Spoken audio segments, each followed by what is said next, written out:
Hello everybody and welcome back to Let's Intentionally Find the Bad Endings for Katawa Shoujo, where we're doing grid now. Okay, so let's tell her that um but aren't you happy people are interested in your paintings? Okay. I mean, isn't that why you went ahead and having the exhibition at all? Of course they would ask you questions if they think it's interesting. It's like having sunrise twice in a row when you want to bathe naked in moonlight. Nice, but it's not good enough. It's not good enough. I complete the sentence for her even though I don't understand her inappropriate metaphor. I don't get it. You should try to be happier. It's your big night after all. Look at that face. God. All those people are here to see your paintings. I think it's awesome. I wait for her to say something, either for or against, but Rin keeps brooding. She doesn't want to answer questions, or explain to me what's wrong. If she had something to say, the words are left unspoken. The words that she cannot say. I shudder against the chill wind that blows in the streets, and a howling fills the silence. Ooh, you should go back in. You've got everyone worried. Oh, real good. If you It can get pretty hot in here. A dizzy spell can catch you off guard. He laughs brashly, almost obnoxiously. You should drink something. If you're feeling weak, Suzuka. Ren nods weakly, but it seems to be enough to convince Naomi that she's fine. He pushes Ren a bit forward to introduce her to a person he was conversing with before. So, about what we were talking about before. Ah, yes. I am very excited to meet. I am shut out of the conversation, and the background noise of dozens of other discussions fills my ears with indistinct buzz. Even Emmy has disappeared somewhere. Standing in the middle of a crowd is surprisingly a lonely feeling. Not only Rin, but everyone else here seems to be part of something I am not a part of. I am happy for her, I really am, but it makes me feel that I haven't accomplished anything yet. Rin is living proof of the potential of a human being. She overcame her disability, even made it a strength. She should be happy. What is my potential? Rin made it this far, but how far can I go?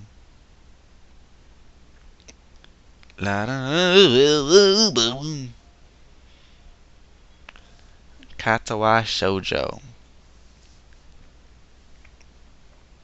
Okay, let's see. The last day before summer vacation is waning slowly.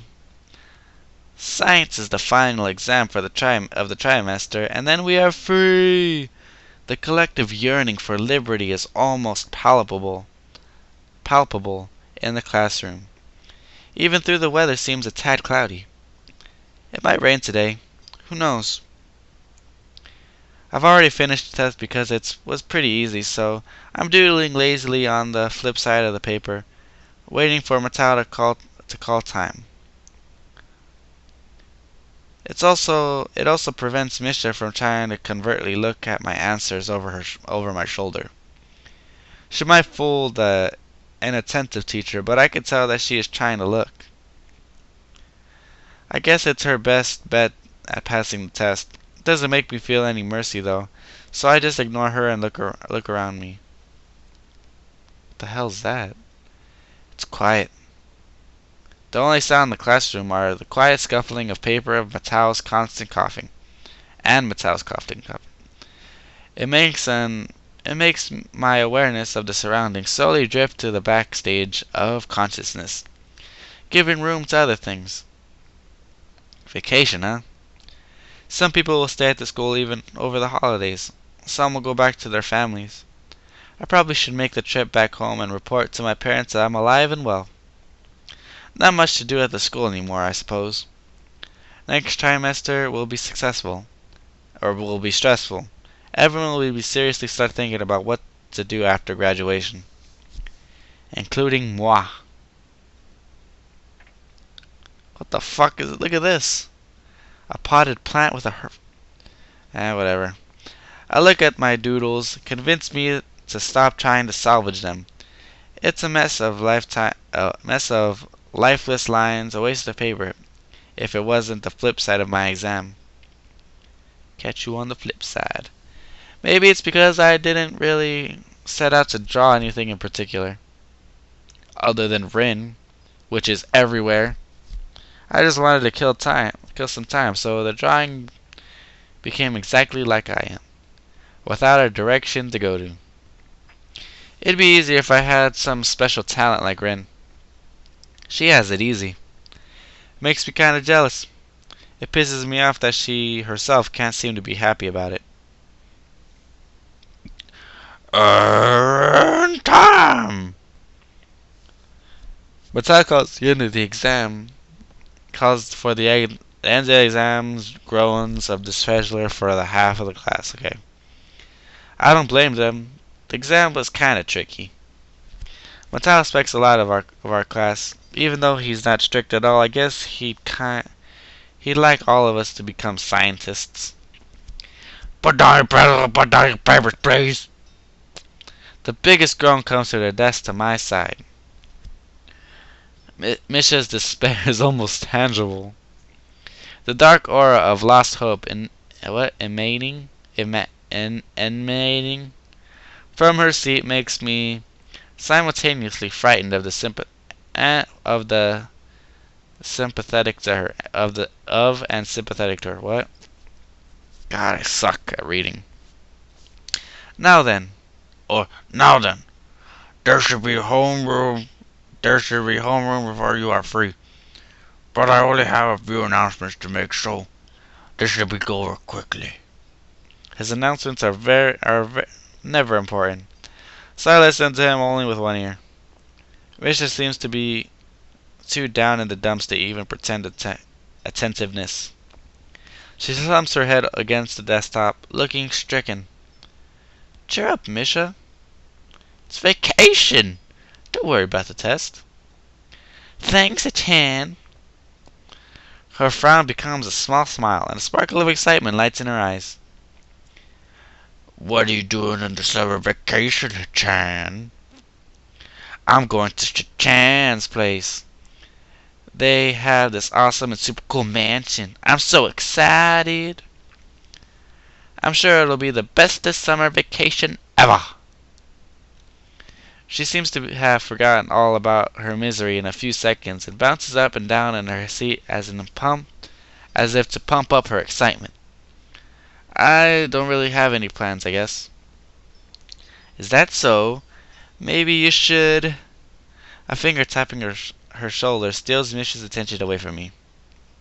She soon points to Mattel, who is expectantly looking back at the two of them. Oops, sorry, Chan. I didn't notice teacher finishing already. She clears her throat and takes a deep breath. Stand. I stand up with everybody. Everyone. Since I came here, I've always wondered about something. What do the wheelchair-bound students think about this daily tradition, being unable to do it properly? It is a faux pas to keep it to this tradition in a place that bypasses many others for convenience. Is it a faux pas? I didn't say that like a question. Even though I never asked anyone during those short weeks here, I've come to the conclusion that they definitely are not insulted. They understand. That's what I like about this school. Nobody's too uptight about anything. Everyone is so considerate and understanding of each other. I wish the whole world could be like this. Bow! I turn the page slowly, listening to the rustling sound of the paper makes my fingers grasp it. I'm restless. It's the summer vacation. No class, no homework, no art club meetings, just free time to spend however I want. It doesn't feel like anything. I try to cheer up Misha, but I'm feeling too cheery myself. I'm not feeling too cheery myself. To be honest, the free time is intimidating. It reminds me of the hospital and the long, meaningless days that had to be filled somehow. The only difference is that there I was bound to I was bound to the ward, guarded by the Cerberus-like guards. Reading was a good solution back then, but the thought of spending my summer vacation reading books feels nerdy. That has nothing to do with the fact that I'm reading even now. I'm just killing time and trying to fight my anxiety. Besides, my mind is on other matters, stretching in too many directions to make sense of any of them. Thus, the book I've been on since Tuesday is progressing slowly. It feels like this book is taking longer to read, and it took the author to write. I try to put it down for a while, then read some again, start all over from the beginning. Read each page twice. Nothing works. I have zero concentration. Taking it with me just in case, I head out to get some fresh air and inspiration as what to do. I make my way to the quad, passing the students heading for the gates. The hastiness The hastiest ones are leaving for their homes already, judging from the luggage some are dragging with them. I guess that no matter how hospitable Yamaku is, home is still home. Still, I heard some people will be staying here over the vacation. The quad is big enough for the center to be, shadowless, no matter how high or low the sun is. I stop in the middle and bask in the warmth. The brightness makes me squint my eyes when I look toward the main building. It looks all but abandoned already. Yako wasn't at work today, so the next time I can get books from the library is after vacation. There is a public library somewhere, I'm sure, but I'm feeling too lethargic to find out where it is. The hall is equally dead, so I have to content myself with returning to the dorms, ending my leisurely walk sooner than I expected. Then again, I wasn't quite sure what I was expecting in the first place.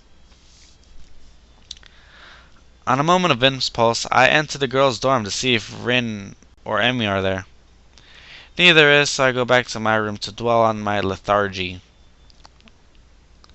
I should talk things through with Rin. She really bothers me. Defying the conceptual evidence of gravity, she balances on the thin line zigzagging between insanity, incomprehensibility, and instability. Rin affects me too. She challenges me in ways that I didn't know, or more accurately, didn't hope existed. I've started to wonder whether the feelings are really love, or I was just fooling myself. Surely, it would be insanity to consider that. For the rest of the day, Rin, the hospital, Yamaku, and vacation swirl around my head. I can't concentrate. I can't concentrate even on concentrating. Thoughts seem to come and go haphazardly, fragmented into two small pieces of cognition. I pick up the book and manage to read 100 pages, but I'm sure by tomorrow I'll have no recollection of what happened in the story. I try to clean up my room, but even that proves to be too bothersome, too time-consuming, and requiring too much attention to detail. It's usually like this when you have nothing to do. You do nothing, even if you could. As expected, Mom calls me and I end up promising to see if I can get a train ticket for tomorrow. Or failing that, the day after. Maybe I'll go downtown tomorrow. Tomorrow anyway. I could do some shopping or something. It's not that I need anything, but maybe there are some summer sales and I could pick up something. Why am I trying to force myself? Before I was content with having nothing to do, save from kicking the ball every now and then at the field. Now it seems that I can't settle down at all. Is it because I have changed, or because my world has changed? By 11, the darkness bids me to sleep. The medication bottles are incuriously arranged on my night table. Not at all beckoning, rather pointedly reminded me of the reality instead. It's evening, so I have to open 3 bottles. Extract 1 large oval-shaped one, 2 small round ones, and 1 large flat that has to be cut into half with the bottle. Close the bottles and chug down the medication with a chaser of fresh tap water. Yummy. The water tastes metallic on my tongue. I swallow it along with the pills anyway and head to the bathroom. The mindless job of brushing my teeth is fit for trying to sort my thoughts. One emerges from the mass, clearly rising above the others. I want to see Rin. I can't let my outburst of anger be the last thing between us before the vacation. I have to see her tomorrow. Sleep overcomes my confused mind with more ease than it should. Huh. So let's go see Rin then. Let us go see Rin. Come on. Whoop, it's raining. Rain is falling on my summer vacation like an uncountable number of small bad omens. Luckily, I'm not superstitious, but the bad weather makes me downcast too. It's been like this since morning, and there is no end in sight. An impenetrable gray mass of cloud shadows the sky as much as it shadows my mood. In a bout of defiance, I finished cleaning up this morning, but after that was done, I ended up staring out the window in hope of the weather changing.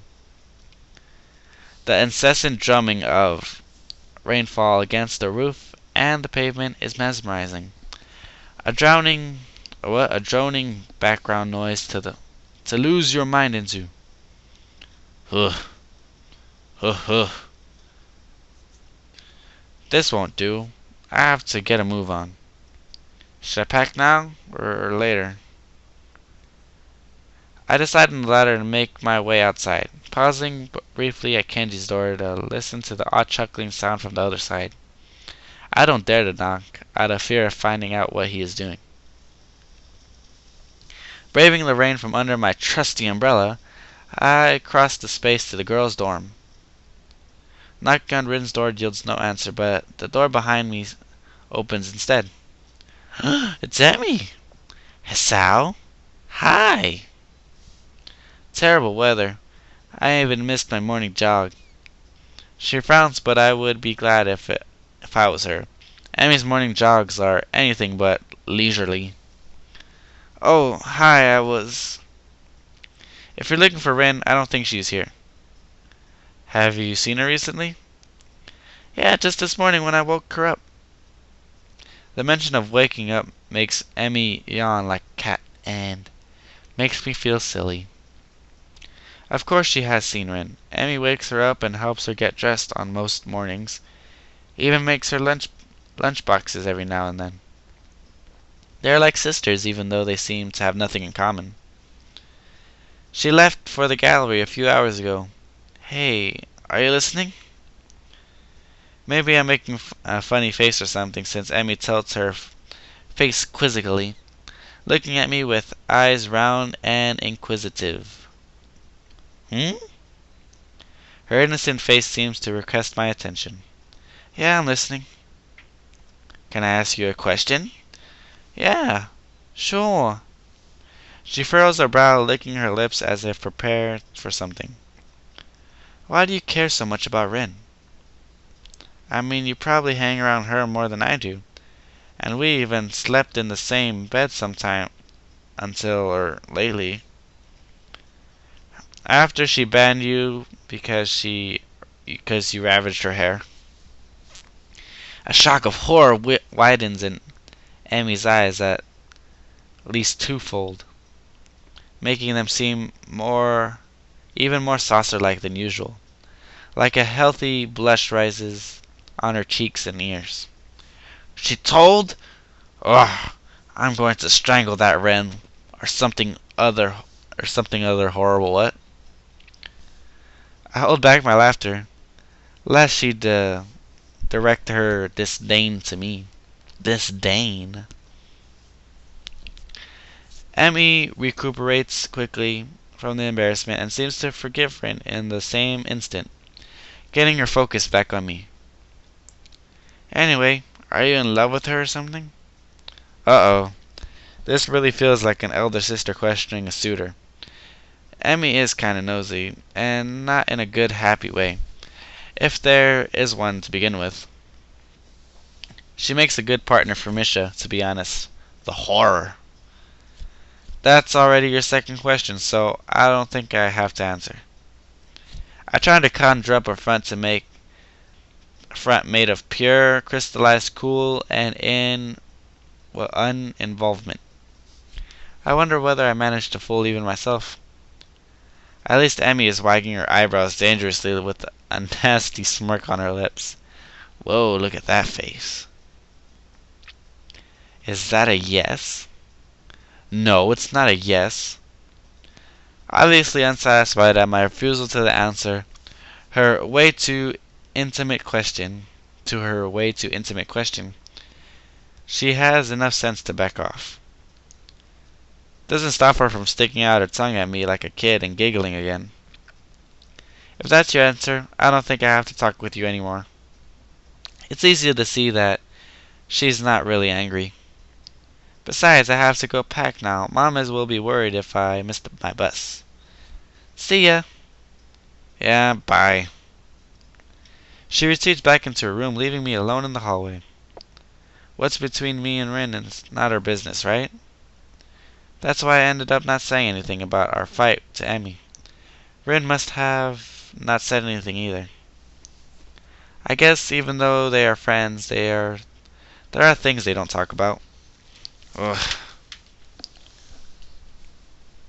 So if Rin is at the gallery, I have to go all the way there.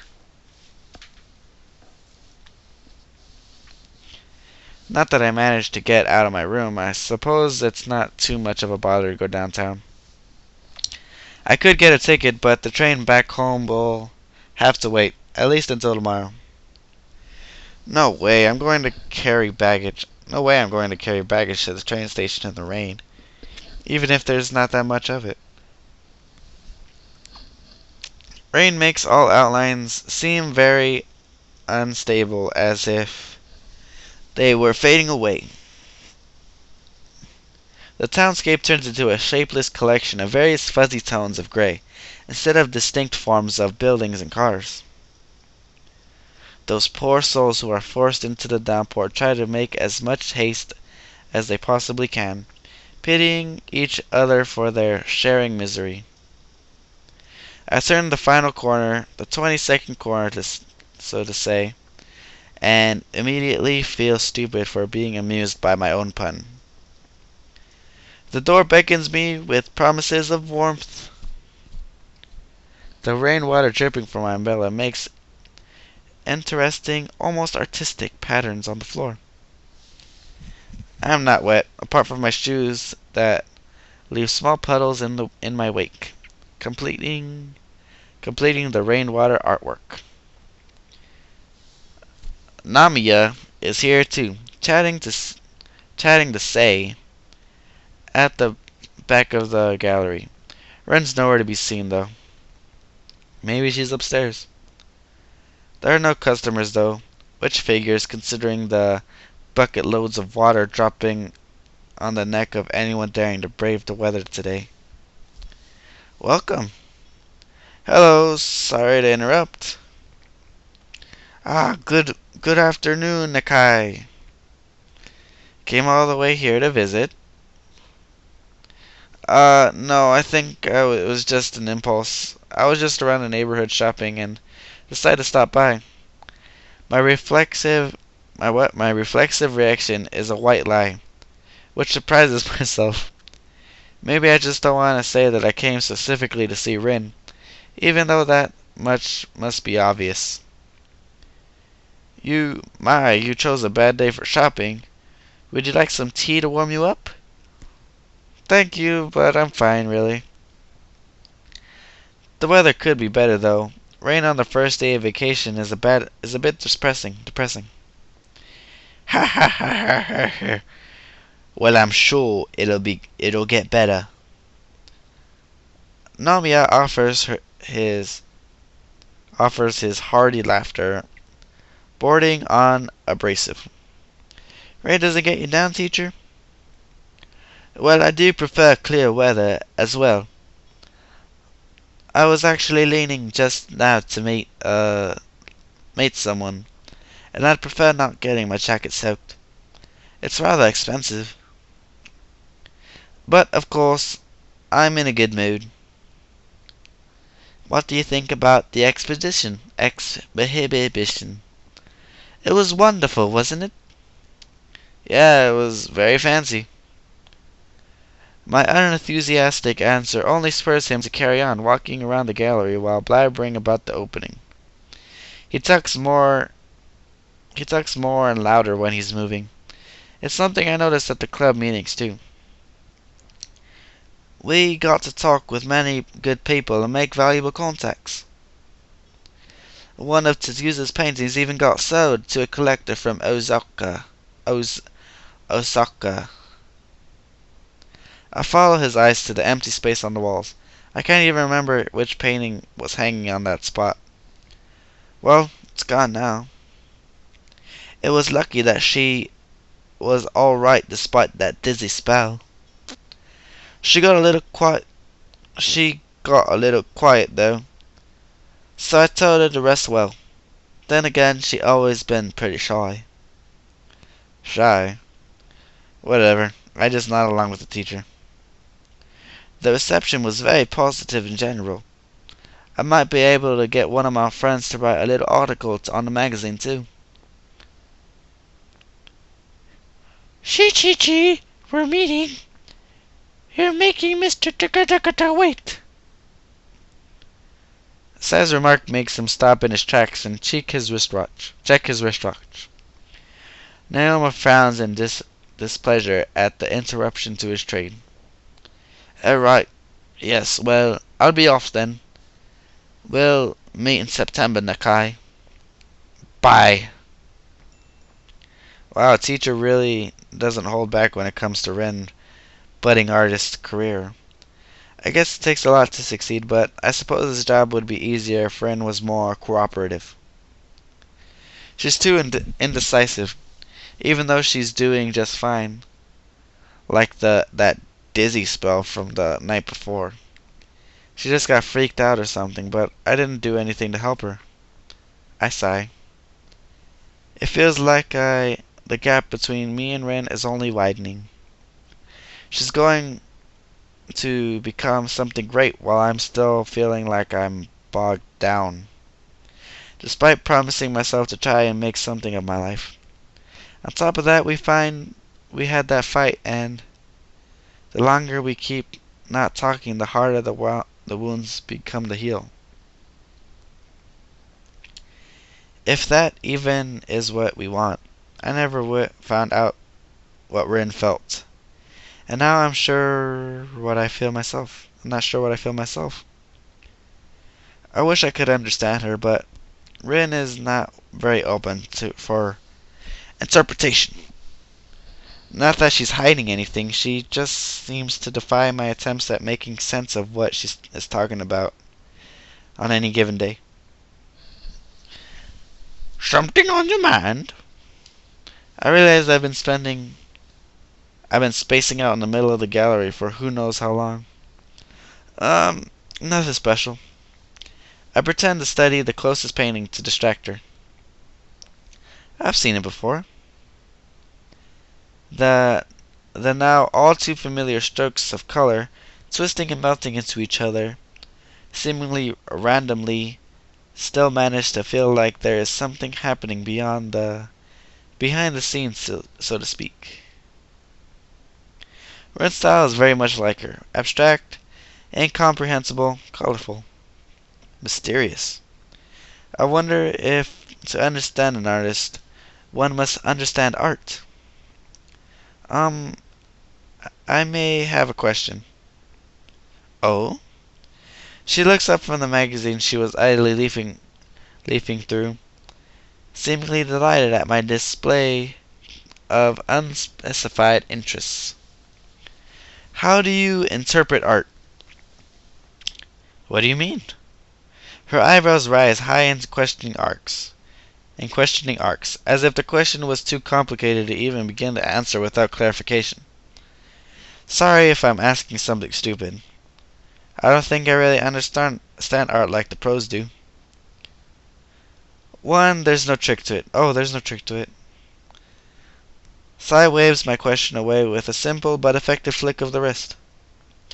Everyone interprets art as they will, and interpretation is as much in the eye of the beholder as the intention of the creator. Pros have their own way because there is this thing called art therapy. There are patterns in art just like in everything, and we assume that it's possible to draw some conclusion from observing those patterns. Her voice is like a teacher lecturing and adding emphasis on random words to keep the listener on their toes. In the end, I suppose it's pretty meaningless. She moves to musing seemingly to herself, muttering loud enough for me to clearly hear. A good piece of art will make you feel something, and that's all there is to it. Feelings change and they affect the art we create and the art we see. But I'll tell you a story.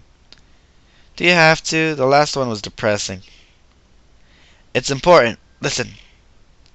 About 100 years ago, a little-known painter got news that his friend, a man called Casamagamas, had committed suicide. This happened while he was away and hadn't seen his friend for a while. So obviously he must have felt even more conflicted than you normally would after hearing of such a thing. For 4 years after that.